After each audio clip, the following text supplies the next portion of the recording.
Silverstone berakhir dengan satu kalimat yang tidak pernah diucapkan Marc Marquez. Finish ketujuh, lalu ditanya apa masalah terbesarnya dibanding Ducati lain. Jawabannya satu kata, diri saya sendiri. Namun sehari setelah bendera kotak-kotak itu, seorang jurnalis paddock menurunkan tuduhan yang jauh lebih berat daripada satu hasil buruk, dan dia memilih satu kata yang tidak bisa ditarik kembali. Berbohong. Tuduhan itu datang dari Simon Peterson, jurnalis The Race yang berdiri di pit lane yang sama dengan Mark hampir setiap akhir pekan balapan. Yang dipertaruhkan bukan satu hasil di Inggris. Yang dipertaruhkan adalah kepercayaan pada setiap kalimat yang keluar dari mulut sang juara dunia sepanjang musim 2026.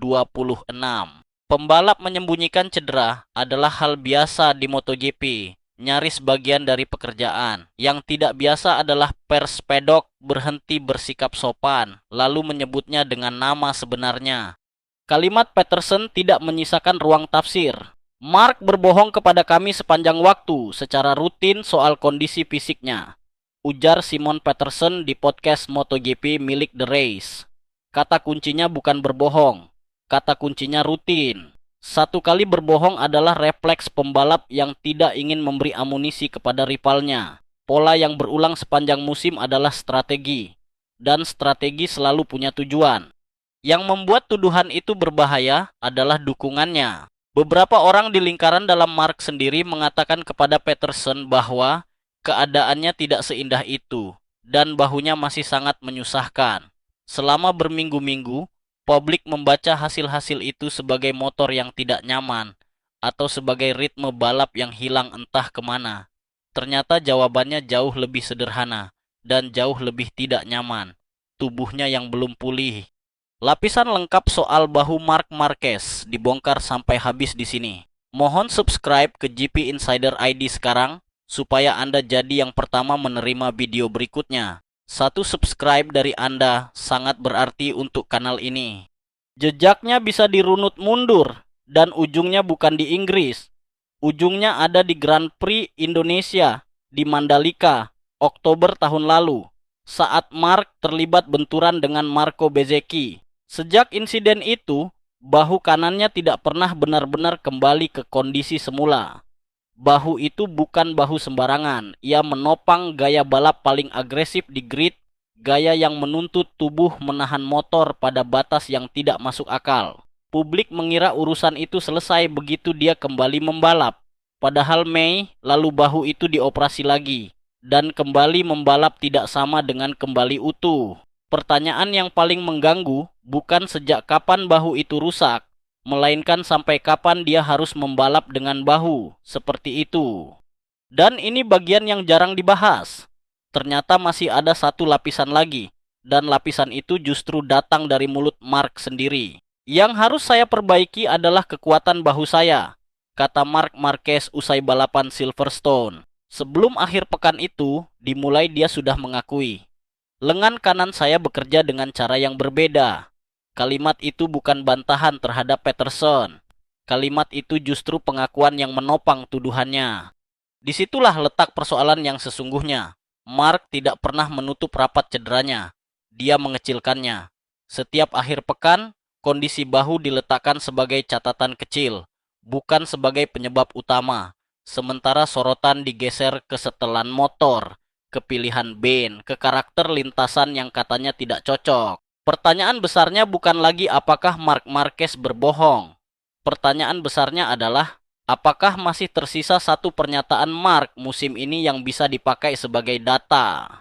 Lalu kenapa pemulihan total baru ditargetkan September? Jawabannya ada di kalender, dan kalender tidak pernah berpihak kepada siapapun. Kekuatan bahu yang hilang setelah benturan keras tidak bisa dikembalikan dalam satu pekan. Ia dibangun ulang lewat beban bertahap, dan beban bertahap menuntut jeda yang tidak dimiliki pembalap MotoGP di tengah musim.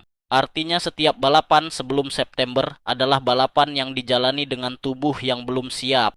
Disinilah harganya terlihat. Sebelum Silverstone, jaraknya ke Jorge Martin tinggal 18 poin. Satu akhir pekan, kemudian jarak itu melebar menjadi 40 poin. Jika target September meleset 1 atau 2 seri saja, maka sisa musim berubah bentuk sepenuhnya. Bukan tidak mungkin perburuan gelar sudah selesai sebelum bahu itu benar-benar pulih, dan Martin tidak sedang menunggu siapapun. Dan ada risiko yang jarang dihitung publik. Bahu yang belum kuat bukan hanya soal kecepatan yang berkurang, melainkan soal margin yang menipis. Lengan yang terasa berbeda kehilangan sepersekian detik untuk mengoreksi motor yang mulai lepas. Dan sepersekian detik itulah yang memisahkan penyelamatan dari kecelakaan. Bagaimana jika benturan berikutnya jatuh di bahu yang sama? Bagaimana jika September datang dan kekuatannya hanya kembali sebagian? Tidak ada satupun skenario itu yang bisa dijawab dengan kalimat bahwa semuanya baik-baik saja. Subscribe sekarang. 1 detik untuk Anda sangat berarti untuk kami. Lalu kita lanjut ke lapisan terakhir, yang paling tidak nyaman. Karena pertanyaan yang sebenarnya bukan kenapa Mark berbohong kepada pers. Pers hanya penonton yang kebetulan memegang mikrofon. Pertanyaannya adalah kepada siapa kalimat-kalimat itu sesungguhnya ditujukan. Jawabannya ada di dalam garasi, di sisi lain tembok di ruangan tempat prioritas pengembangan dan arah proyek motor benar-benar diputuskan. Di sebuah tim pabrikan, kekuatan seorang pembalap bukan hanya kecepatannya. Kekuatannya adalah suaranya. Arah pengembangan motor bergerak mengikuti pembalap yang laporannya dipercaya. Dan laporan itu hanya bernilai selama insinyur yakin data yang masuk berasal dari tubuh yang bekerja normal. Begitu seorang pembalap mengakui bahwa bahunya yang menentukan hasil, seluruh laporannya kehilangan bobot. Setiap keluhan soal ban, soal rem, soal keseimbangan motor akan dibaca ulang sebagai keluhan soal bahu. Dan posisi tawar itu bukan urusan abstrak. Ia menentukan siapa yang lebih dulu menerima komponen baru, arah pengembangan siapa yang diikuti, dan seberapa panjang kesabaran manajemen ketika hasil tidak juga datang. Seorang juara dunia memang punya kredit besar di ruangan itu. Namun, kredit bukan saldo tanpa batas. Kredit habis pelan-pelan, 1 balapan tanpa jawaban demi 1 balapan tanpa jawaban. Ironisnya, cara Mark melindungi suaranya justru sedang menghancurkan suaranya. Kebohongan yang dirancang agar laporannya tetap dipercaya di dalam garasi berakhir sebagai tuduhan terbuka bahwa tidak ada satupun kalimatnya yang bisa dipercaya. Penilaian paling adil di sini hanya satu. Yang dipertahankan Marc Marquez bukan citra juara yang tidak bisa dilukai, melainkan posisi tawarnya di ruangan tempat arah motornya diputuskan. Publik mengira Silverstone adalah cerita tentang motor yang salah. Silverstone adalah cerita tentang juara yang memilih risiko dianggap melambat daripada risiko dianggap rapuh. Di dalam tim pabrikan Ducati, rapuh adalah kata yang jauh lebih mahal. Itulah kerasnya MotoGP. Tidak ada juara yang cukup besar untuk kebal dari kalkulasi timnya sendiri. Sebelum Anda pergi, mohon satu hal, subscribe. Cerita bahu ini belum selesai, ujungnya akan dibongkar di sini. Dan setiap 1 subscriber baru sangat berarti untuk kanal ini.